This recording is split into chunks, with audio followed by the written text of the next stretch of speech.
Iyi ni video y'Imana. Zaburi 119 umurongo wa 93. Baravuga ngo ntabwo nzibagirwa amategeko wigishije kuko ariyo wanzurishije. Uyu murongo usobanura uburemere bw'amategeko y'Imana, ngo ntidukwiriye kuyibagirwa kubera ko ari Imana yatuzurishije. Amategeko y'Imana ntabwo ari uko yitwa amategeko gusa, ahubwo ni isoko y'ubuzima. Kuko iyo tuyakurikije tukayagenderaho, duhinduka bashya, ubuzima bwacu bugahinduka completely.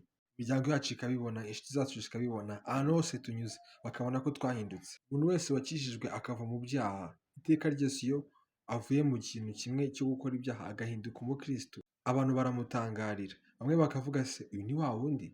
Muri make nyine bakibaza ku kintu cyatumye ahinduka cyangwa se ku mbaraga zabashije kumuhindura, bo ubwabo babonaga ko bidashoboka. Ubwo nibwo buremere bwa ya mategeko y'Imana iyo tugeze mu mitima yacu akaduhindura, ndetse n'ijambo ryayo. Aya mategeko y'Imana ni ingenzi cyane ku mukristo wese.